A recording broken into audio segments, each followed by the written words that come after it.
Sides of the aisle in this auditorium. Please make your questions brief even as we do that, because we'd like to get to as many questions as we can. So I think our first question tonight comes from Wanja Kiano. She's a resident of Nairobi County, and she says she's a neighbor of the Nairobi National Park. Wanja?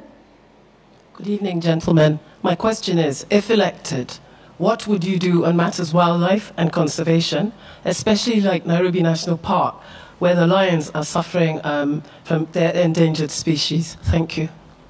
Thank you, Wanja. Daktari? Thanks, Wanja. That's a very good question.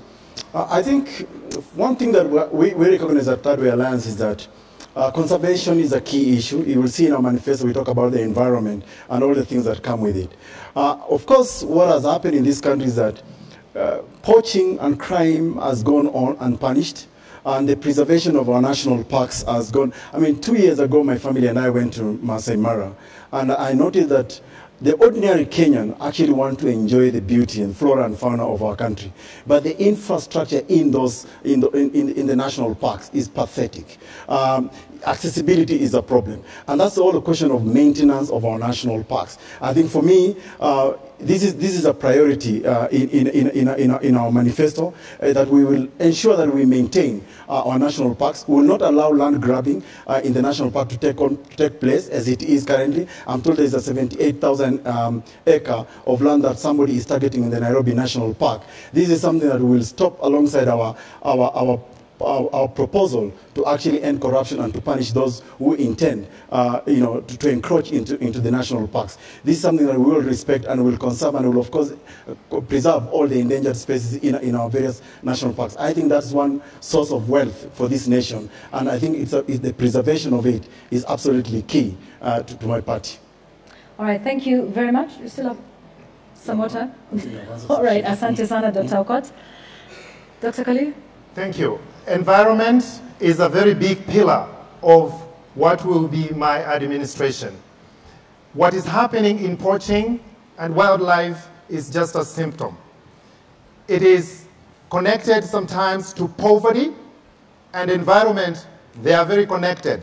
When people are poor, they may want to go and poach for tusks so that they can go and sell.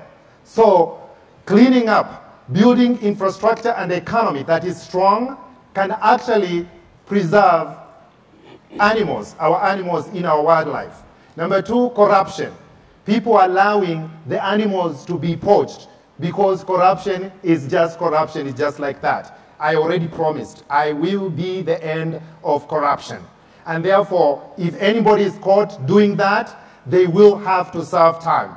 If you are not ready to serve time, please do not do corruptive issues with our environment. Number two, if there is a lot of political corruption, sometimes, as my colleague said, that the land is grabbed, and that makes the environment very small for animals even to die on their own, because there is what we call ecosystem. And when you disturb the ecosystem, therefore, there will not be certain animals or little bugs you see every day that animals, big animals, actually rely on.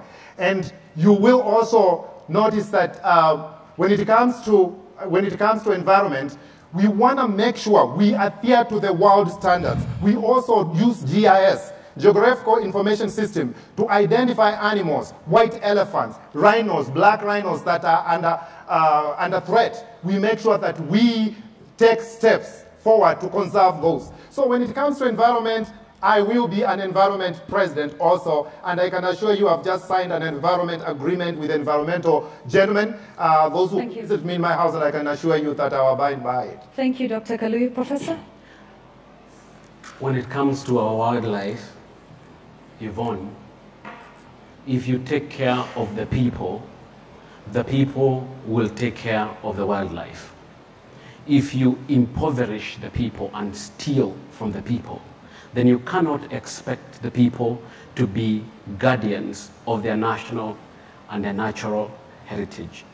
So that the problem of wildlife in this country starts with, number one, the question of impunity. Because, Yvonne, the people who have been mentioned in relation to poaching, in relation to land grabbing, is not the regular Kenyan who is struggling to make a square meal. It is people with the wherewithal to do these things and get away with it. And for so long as these are the people who are in leadership, it is not just the wildlife that is at risk. Even we, the people, are at risk. And therefore, it starts and ends with leadership.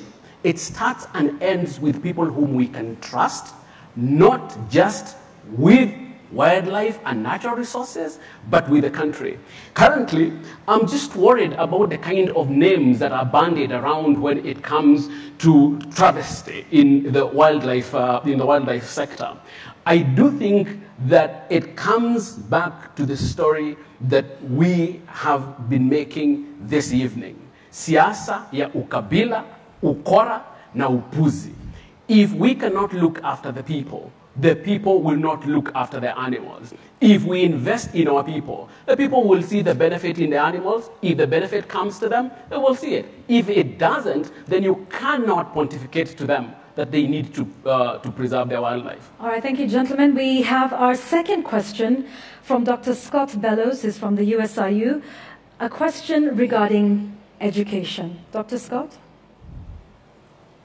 Gentlemen, I appreciated before the break that you mentioned quality of education, right? Very important. However, how would you do that specifically? Could each of you take a few minutes and tell us 3 ways specifically that you would take in your first 100 days in office to make education in Kenya world class? Number one, thanks for that question, Dr. Scott. Number one, we are proposing, and I will ensure this happens, that we abolish school fees in all our public educational institutions. That will give every Kenyan the opportunity to seek knowledge, to seek skills, because, as I said earlier, education is the greatest investment any country can have in its people.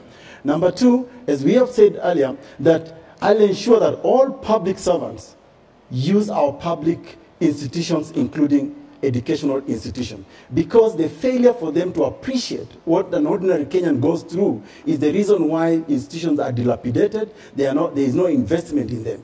Number two, I'm proposing in our manifesto that we will equip, we will modernize, standardize all educational institutions, create the right infrastructure. In fact, when you read our manifesto, we are actually proposing that we will do a model kind of school in every part of the republic of this country. And we'll make sure that the other thing that we'll do is we'll set aside 0.5% into research. Because one of the things that this country lacks is transiting research to industry.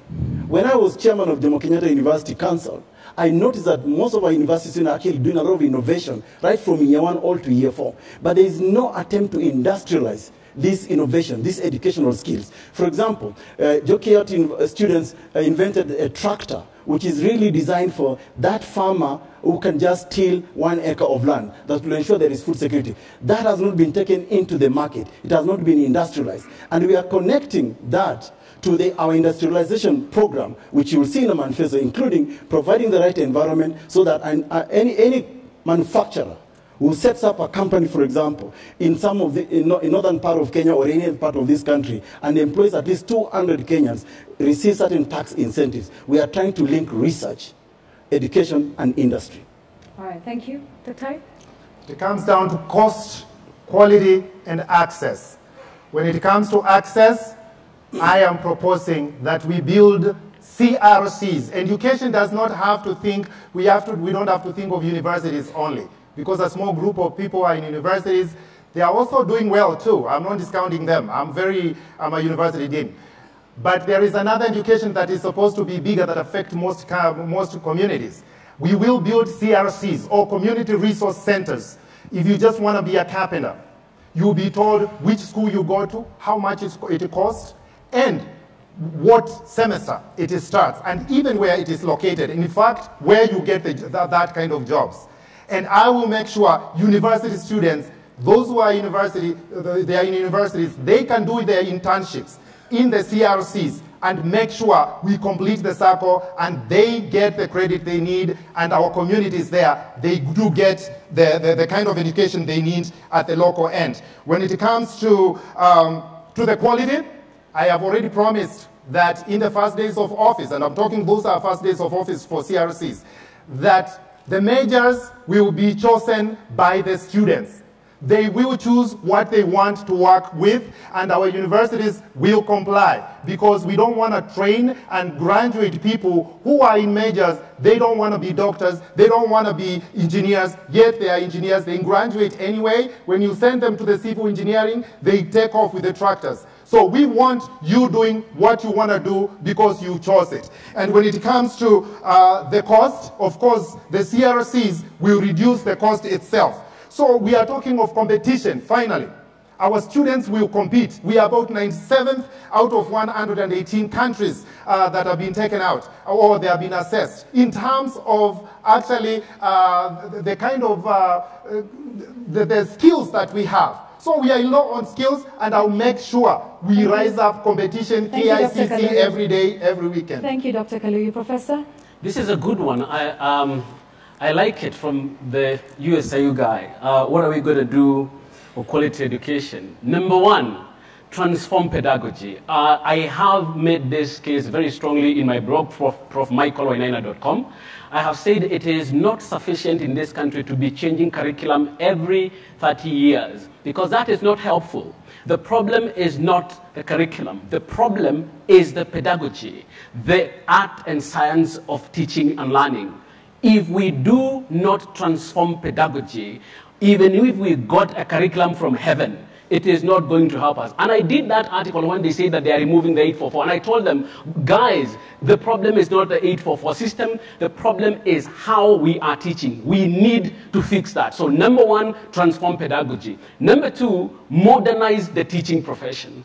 When we stopped respecting our teachers, when our teachers became the laughing stock in our society, that is when our education system went down the drain. We do need not only to remunerate our teachers properly, but we do need to professionalize teaching so that we give them modern pedagogical skills, we give them modern pedagogical tools in order for them to train the next generation. Do you know that if I went back to the school where I was 30 years ago, they still teach the modern child the way they were teaching me then? It cannot work. We have to transform pedagogy, we have to modernize the teaching profession, and we have to deploy technology, because the learning of the future is going to be aided by technology, and technology is going to help us overcome some of the bottlenecks that we are having in the current education system. So those are just one or three of the things that I would do. But finally, this is very important, Yvonne, you'll give me 1 minute. No, I will is not. that Please, we need, your time is up, sir. Okay, I'll squeeze it somewhere else. Your time is up. Thank you very much. I would like us to go to our third question this evening, and that's from Irungu Houghton. Good evening, fellow Kenyans and Yvonne. Candidates, this is a fair question. I would ask the same question of the incumbent president if he was here. You have stated very clearly your commitment to social justice, to good governance, to integrity of leadership. My question to you tonight is, if you are not elected according to the people's will on August 8th, in the first 100 days, what will you do to keep that commitment alive for Kenyans? Thanks, Irungu. I mean, that's a very good question. Did you say if I'm elected or if I'm not elected? If you are not elected, it is possible. It's possible. It's also possible to be elected. Now, first of all, I think the number one thing that I'll do is to ensure that I accept results, fair results, as announced. Number two is I'll keep on soldiering. I'll keep on. In fact, we are proposing at Third Way Alliance that we will probably have the first shadow cabinet this country has ever had in the history of this country, because we must ensure that government is checked. This has been the problem in the last 5 years of this presidency, you have had a failed opposition that has not even taken advantage of its opportunity in Parliament itself. And you will recall, Irungu, that when there was a proposal to amend the Constitution of Kenya, and many of us questioned, which aspect of the Constitution, for example, do you want to amend so that actually the cost of living could come down? This is a question of an opposition that has failed to say that this government has failed in its policies, even using the so-called tyranny of numbers that they may have. So my proposal is that we will definitely continue checking on this government. We will continue to make sure that issues that concern to us, theft of public money, is a question on our table. We will continue to advocate for the peaceful coexistence of the people of Kenya, that tribalism in Ujinga. We will continue to advocate for ending economic and social injustice in this country. We will ensure that we agitate for the inclusion of youth and women into government. Currently, even as the person comes to seek re-election here tonight, if he ever comes, I hope you Kenyans will be able to ask, how is it that you have treated the youth and women in this country? Because even a third of his government has actually not made that constitutional test. We will continue this advocacy. Our party will not down its stool. As a matter of fact, we'll go out there and ensure that Kenyans understand what is the value of leadership in any country. Thank you. Dr. Khalil? Thank you. I want to lead this nation, and I humbly ask Kenyans to give me the opportunity to do that. If that does not happen, I want to assure Kenyans, I did not come to run for the President of the Republic of Kenya just to end at August 8th. Take, for example, I have been in many inner-city low-income and minorities. Sorry, what?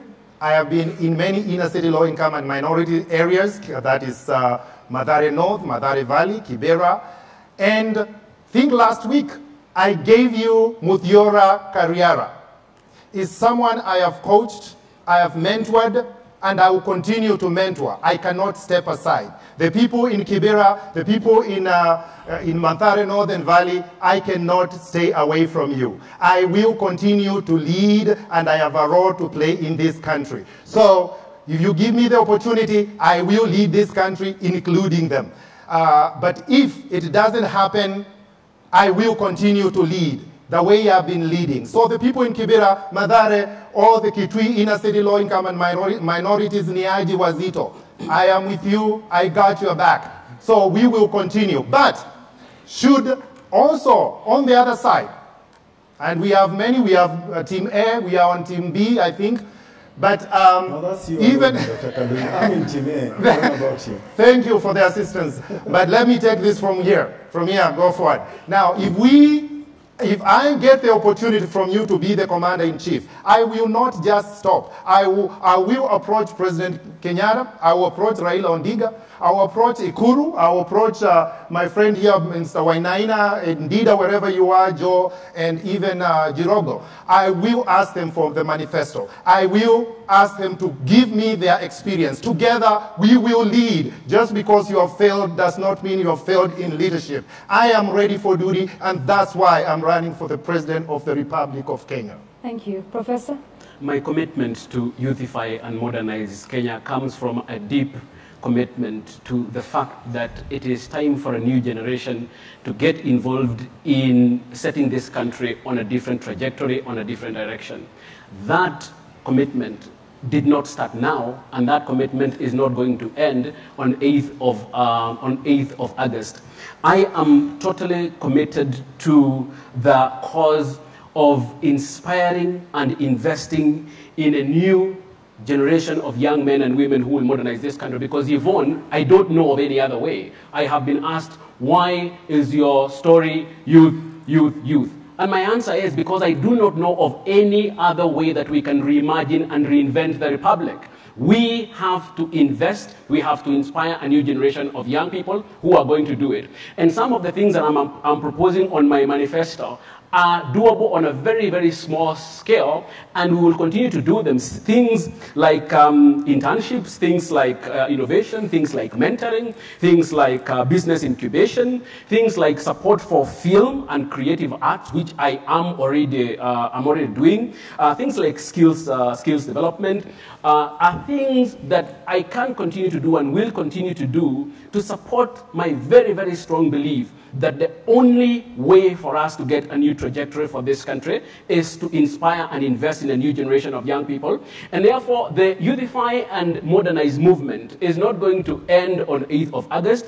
In fact, I think whichever way this goes, it is going to be energized on the 8th of August. And the young people in this country, for now and in future, can continue to count on me that for so long as I am on this podium or any other podium, their voice will not be neglected. And like I showed you, they will not be coming last on your list. Thank you. Let's talk about youth and women now. Youth Agenda has done an analysis on your various manifestos with respect to the matter of youth. I'll start with you, Dr. Okot. They talk about they say the youth may have been catered for under the general priority areas in your manifesto: mining, agro-processing, the dairy industry, fishing and fish processing, among all the other issues that you have given priority. But they say the benefits to the youth are not explicitly expounded in all the above initiatives. You've got 2 minutes to perhaps do that now. Thanks. First of all, one of our strongest pillars is actually youth and women taking over government. We are making a differentiation on the use of empowerment. This word empowerment has been used for the longest time. Only for people to get into power, set aside money for youth and women, and only to steal it. So what we are proposing in our manifesto is this, that youth and women must take over government. And we are challenging youth. It's no point arguing that you are the majority, that 70% of the population of Kenya is youth, and of course women. You have never used your numbers to have the kind of desired government that you want. So in our proposal, we want to ensure there is a government that is responsive to the problems of the youth in this country, which is why we are specifically proposing, for example, that our cabinet will ensure at the very minimum there is a third youth representation with a view to going to 50-50. We are also proposing that all senior government appointments will be structured to ensure that there is 50% of youth inclusion, and of course also women. We are also proposing, you see our proposal on education alone, we are actually proposing to abolish school fees from all educational, in all public educational institutions. This is a benefit to the youth. Look at our pillar on ending economic and social injustice, the creation of jobs. Our target is actually the youth of this country, and we are saying, I am tired, and I'm telling many youthful people, for the last, I can't remember how many years, I've always been told you are tomorrow's leaders. And we are asking you, when is tomorrow coming? Because your daily life struggles are actually felt today. So if you are the youth of this country, you must arrest tomorrow and make it today. And we are giving you that platform at Third Way Alliance. And that's why we are actually encouraging succession planning, so that, even back to Irongo's question, even if Ekuru Aukot does not become the president of Kenya this year and the years to come, I hope we'll have encouraged enough young people to succeed me and many others to seek leadership. That you will find in a manifesto. All right, thank you. Dr. Kalui, what's your understanding of the youth question in the country? And give us perhaps 2 very specific points that would be a possible legacy of your presidency if you win on the 8th of August with respect to the youth. To the youth.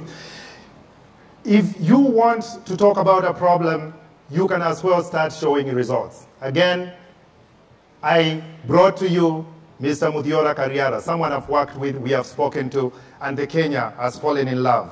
And we are trying to make sure that if I'm talking about the youth, I'm showing results. There you have it with Muthiora. Number 2, when it comes to the youth, it's a very passionate thing for me, very special thing for me. Because as we recently have heard, they are like pundas and farasis, or some horses and donkeys. But I can tell you, I've taken a donkey as a young man. I've taken a donkey to the river, to distant shores, to fetch power, to fetch water. I have gone to scary forests with a donkey to fetch firewood and blown fire to cook for our family. So I know as a punda that I can carry the burden of Kenyans, because after all, many people, they go around saying that punda amechoka, and that is Kenyan people, and I'm a punda, I'm okay. because Punda should support just Punda. So Pundas, I'm asking you to support me. But whatever the case, I have gone to the inner city low income and I have seen the work of good people. I have gone to Madare with Ekodida. I have seen how he has development, people, other people, youth like Esther Leon. We have done work and they are not stepping back. So when it comes to specific of a youth for two things that you want, I will have every constituency 2-kilometer radius of cyber technology, because youth has been told road is being constructed. You take the shovel, you continue work. And if you don't work, you are refusing work, you are lazy. And also go to the farms, do certain things. And if you don't do it, you don't understand it. Youth needs to be given 21st century jobs. And the youth, I got your back. You will get a laptop. If you have a laptop, at the end of you, diaspora, and they know it. They will come and give you work, and we service the world. 54,000 technology spaces in Africa. But I can tell you, India and Philippines are leading. We will serve the world, and diaspora and the youth will get together. Thank you, I'm Dr. the youth president. Professor Wainaina, your manifesto outlines an ambitious plan to build the biggest youth skills and talent development on earth. Yes. So just how big will it be? How much will it cost? And what exactly will it do to solve the unemployment problem amongst young people? It is just part of the infrastructure that we're laying out, Yvonne. It is not the only infrastructure that we're laying out. We said that it is our flagship project. But in terms of laying out a youth development and support infrastructure, I agree with you. We have a robust and we have an ambitious plan. I will remind you, Yvonne, Dr. Julius Nyerere was the president of Tanzania, and he said, dhamana ya taifa ni kuwa na vijana wenye malezi bora, siha njema na bongo kali. That is what our manifesto is based on. The understanding that we have to start looking at our youth as the biggest resource that we have. So, you ask, what are we going to do about the youth? Number one, we need to change the paradigm of approaching youth in this country. For the last 54 years, the successive governments have dealt with the issue of youth as a problem to be solved. So that when they are listing down their problems, youth is in that list. And what we are telling them is that youth is not a problem to be solved. It is a resource to be developed. And that is why we are going to invest in a vast youth development and support infrastructure, the Youth Skills and Talent Development Center just being one of those centers. That's number one. Number two is a question of representation. It is ridiculous to have 70% of the population unrepresented.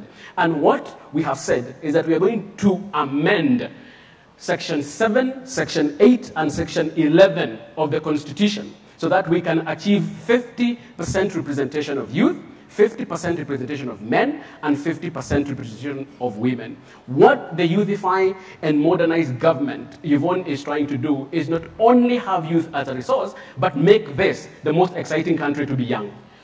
Thank you, gentlemen. We've come to the close of our conversation, but I want to give you the last word, naturally. You each have 90 seconds now for your closing statements tonight to Kenyans and to registered voters who will be going to the ballot in just about 14 days. Dr. Aukot, we'll start with you in the order of ballot. Thank you very much. I thought I would get 1 minute to rebut something that Kaluya kept on repeating here about the youth. I think one of the things that I will do about the youth is not to teach them dishonesty.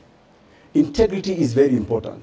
On the 16th of July, before the first debate, all of us, 12 of us with our deputies, actually signed a document which was objecting in the manner in which this presidential debate was being structured.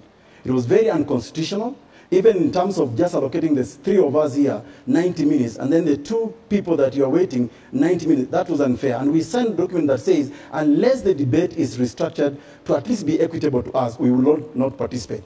Dr. Kalui here told the young person is trying to parade before here to disobey that agreement. That is dishonesty. You cannot lead a country if you do not respect what your peers and you agree. So that's one problem we have. Now to my closing remarks. I will now add you 90 seconds. Thank you very much. Now, so we can start the clock to 90 seconds. As I close these remarks, I want to ask Kenyans for your vote. Because my candidature is not about power. It's about people. If you read the 6 pillars of our party, ending economic and social injustice, ending theft of public money, women and youth taking over government, protecting the constitution, rule of law, and placing Kenya into its competitive global agenda. It's about how do we transit this country into a first world country. We have got the best plans on how to change this country. But I also want to appeal to Kenyans, even as we go into this election. There cannot be any other country in the world than Kenya. I think this is the best country that we are given. And I want to remind Kenyans that in 1992, an incumbent was defending election, violence broke out in Rift Valley. In 1997, the same thing. In 2013, there was no incumbent defending election, and we had a relatively peaceful election. In 2007, an incumbent was defending election, and again, there was violence. I hope Kenyans, in this 2017, whatever the outcome, we must keep this country intact. Now, I would like us to shun politics of tribalism, because nobody eats tribe. If your rent is due at the end of this month, none of us will run to our tribes and say, I want rent, I want school fees for my children, I want health care. I think we have a very good country, a great country to be proud of. And I wish Kenyans will look into issues, into ideas, into what's the best plans. And I'm asking for your vote on August 8th, 2017. And I promise you, I'll implement each and every aspect of manifesto, and I have signed it as a commitment and promise to Kenyans. Thank you very much. Dr. Kaluyu, you have 90 seconds to make your final submissions to the First, I want to refute what Dr. Ekuru has said. And so we'll give you a minute. Yes, because first, he's trying to reject what the young man did, and the country fell in love with him. Number two, he wanted to come us to reject what the orders of the court were and come and parade ourselves here. We refuse to debate. We deny people their opportunity to hear whether we have plans. If you have a plan, wouldn't you be very enthusiastic, energetic, and very energized to come and present it to Kenyan people? Muthiora Kariara and I had a plan, and I did not come from Washington, D.C. to come here and play funny games. I paid 200,000 shillings, and I needed to tell the Kenyan people my plan. Now, if you allow me, I can continue, but because I still have other things, I can also promise Kenyan young people to follow law. He said whether I can actually lead the country if I violate a certain agreement. This is teaching the young people, violate the law, do not, even if it's written by me, he was the CEO, do not follow it, we don't care about it. Now, who should lead and who shouldn't? Okay. Now, I need my time. Let's give you a 90 seconds. My fellow Kenyans, tonight, definitely, I present myself as an independent candidate for the President of the Republic of Kenya.